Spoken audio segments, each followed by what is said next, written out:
Hey YouTube, how you guys doing today? Kevin here, coming back at you with another video.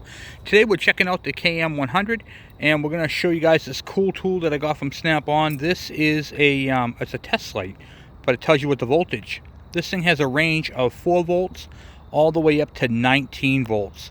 So anyway, we're going to check it out. Alright, so first let me get the seat ripped off the bike. I got my 2 clips underneath. Get that right off there. Okay, got that off. I don't know if you guys can see all right. Cool. It looks like you can. All right, and on one end it's got an alligator clip, so we're just going to clip that right onto the bike. Ground, like so, and then we're going to use it and see what there's any what the voltage is. Okay, 6.2 volts. Actually, I'll show you this. I'll flip you around this way. Okay, hold on. Alright. So I'm looking at the, I'm testing positive, so it's lighting up red. Let's see if they can get you guys on this thing. Can't let you see it here. Hold on. No sense of doing a video if you can't see what I'm doing, right? Okay, here we go.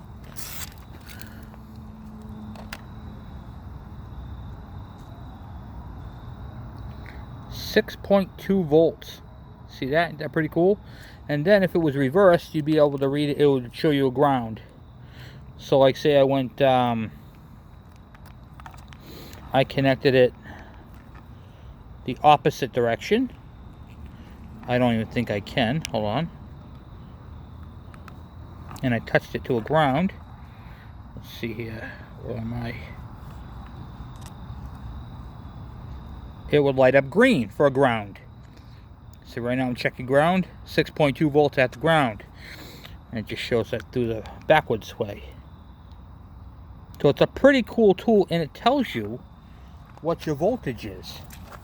So what I want to do is I want to see what the voltage is with the engine running. So to check and see if my alternator, or in this case the stator, is putting out power. I'm going to clamp my ground wire back on. Okay. It's going to get a little loud because I'm going to start the bike.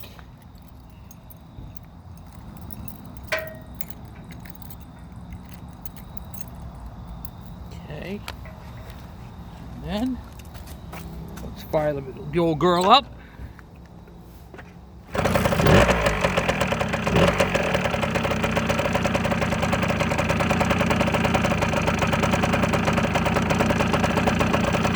So I'm getting 6.5 volts.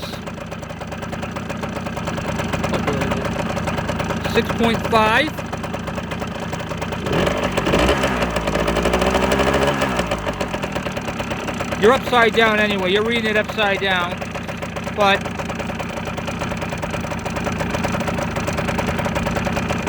the voltage right now is upside down. So you're reading it at 6.5 volts. I'm going to put you on this side of the bike.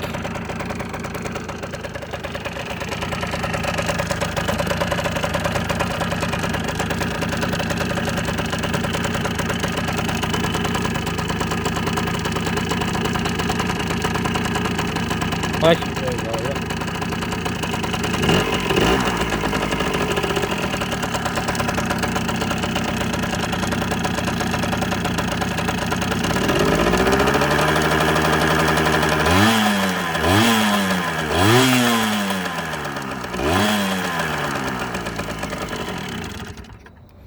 And there you can see the alternator charging at 6.5 volts. And as the bike would charge up the battery more, it climbs up to about 7.5. Now the reason why the voltage didn't spike up when I revved up the engine, and it's very simple, it's because the voltage regulator is working correctly. So if you speed up the engine and the voltage jumps, that means your voltage regulator is not working correctly. This is a pretty handy tool. You can get these cheaper. This is a little on the expensive side, but you can get one cheaper. And the cool thing about this is you can read your voltage at your grounds. So say you had a bad ground, you can literally clamp this onto the positive wire and touch this to the ground and see what the voltage is. If it's lower than what's across your battery, well, then you got a bad ground. So it's a really helpful tool to have in your arsenal of tools. You can check grounds, like I said. You can check and see what light. You can plug this into your light and see what your directionals are reading. This right here on these 6-volt bikes is really a must-have. This is a really helpful tool, and you can probe it anywhere right there. You know, plug it into, just slide it right in between any of the wiring, and off you go. One of my wires actually popped out right there, so I got to put that back in. But I just figured I'd show this cool tool off. If I plug that back in, it'll go back up to 7 volts. I checked it earlier just to check it out and see how it is. And I want to show you guys another neat trick that I do on these bikes. If you're fun like me and you like to ride these bikes on the road, I just fixed my connection right there. If you like me and you like to drive these things on the road, there's no glove compartment on these bikes. And I have mine registered. I ride it on the road. I take it to work. The last video had 2050. I put 16 miles on it. Just going to work, and that's in one direction. So I probably do about 20-25 miles. You know, it's about, I don't know, give or take 10 plus miles that I ride this bike to and from work. So there you go. There's a little bit of fun trivia for you. So I'm always riding these bikes, and I try to alternate them and keep them relatively same mileage. So this bike right here has got 2,000, and my other bike's got 22. So I'm going to ride this bike right here until it's up to 22, and then I'll switch out bikes. That's the fun part of having a bunch of bikes, right? And then, of course, I have, this is what I wanted to show you.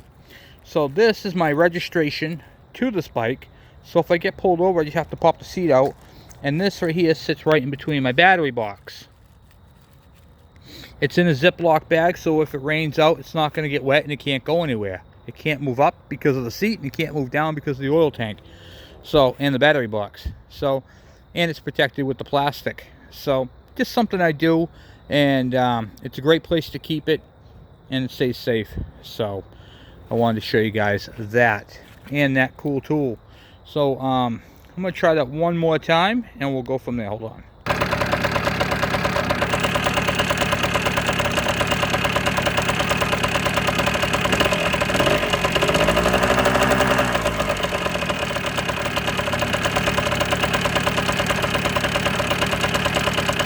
So the regulator's doing its job. It's keeping it right around 6.2, 6.5. When you race it, it vibrates and has a bad connection, but it's not tight.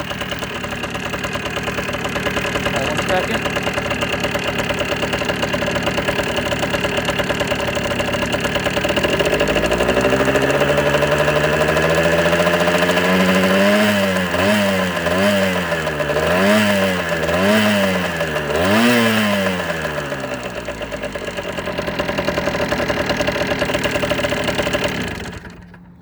So at about full throttle, it when you're going down the road, it's charging almost at 7 volts. So it's pretty cool. And like I said, guys, this is the tool to have on these vintage bikes. Being able to tell that you got alternator output, and it has a smart chip in it, so it can tell what direction. It's not polarized, which means you can hook it up either way. It'll tell you green if you're doing a ground, or red if you're doing power. Like I was just doing power, checking power, and it lights up red, and it tells me what my voltage is, which is so awesome. So my alternator, my stator is good on this, and like I said, it bounced down a little bit because it had a loose connection. It was vibrating with the bike. So if you want to get a good connection, hold it where you're doing it and then race the bike. And you notice when I did that, it went up to 6.5, 6.6, 6.7 volts. So I just wanted to show off that cool tool because that is something you can get. You can get those at Harbor Freight. You can get them pretty much anywhere and everywhere now. Craftsman has them. You don't have to spend stupid money, but I always do. I always invest in my tools when I'm doing professional work. So I use that a lot more than most people are probably going to use it. So I figured I'd do a short video, show you guys the Kool tool, how it works, and what it's good for. So we got a lot of stuff coming up, so I figured I'd just take a short moment and show you how to check your charging system and let you know how it's working. Now you can use a multimeter too. I think I showed that in another video, which is basically a multimeter. But here's the thing with this. This is a little quicker. You don't have to have all these extra wires. You don't have to dial it in on the proper setting and hopefully you got it. You can just grab a test light. You can tell where your power is. You don't have to. You can do, like I said, everything you can do with that, you can do with a multimeter, and you can do more with a multimeter. That is just a quick tool to check it really kind of fast. You know what I mean? Like, boom, done. Have a nice day. Not have to worry about settings and all that type of stuff. So I figured I'd show it off, guys. Thank you for watching. Thank you for subscribing, guys. We are growing crazy numbers. I just want to say thank you. I really appreciate all your support, and we have so much more that we're going to be doing. We got the Andrew build. That's almost done, guys. We have tires, we have the cable, we have so much more, and I know you guys are enjoying these videos. The charging system we just did tonight. We have a whole bit more of ignition videos coming up. I'm going to do something ignition wise that's going to blow your mind, and I can't wait to show you. And that's going to be coming up, and it's going to be using your factory backing plate, and yeah, you're going to like it. So anyway, guys, we got some stuff coming up. This has been a great honor to be able to do these videos for you guys and share with you guys my experiences, what I buy for tools, how I do things, my tech tips, my tips and tricks, to be able to share myself with you guys. And I mean, I've had people I had someone commented a few weeks ago from Colombia, guys. Colombia. I got people from the UK. Guys, thank you and welcome. And I also noticed that on this channel we have on your little, there's like a little pie chart at the bottom, and it tells me men and women. We have a lot more women into this on this channel now, and I want to say thank you to you guys and welcome. And do not be afraid to ask questions, please. I enjoy the questions.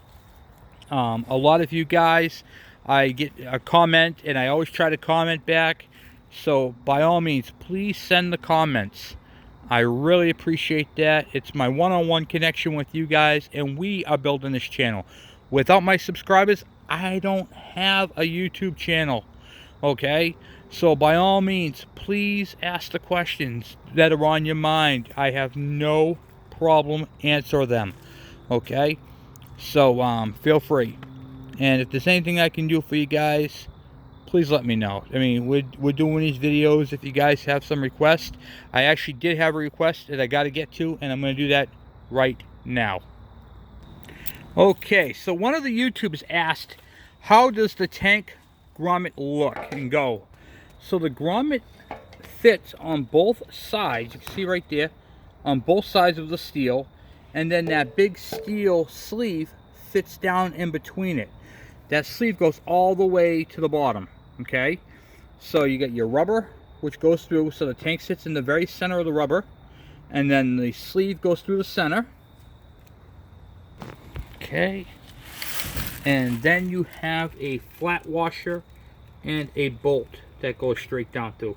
That is the correct combination right there. So you can see the grommet goes, the tank sits in the middle, the sleeve goes through the center, and then you have a washer and your bolt right on the end there, and that is how that goes on. So that's how your tank gets mounted on.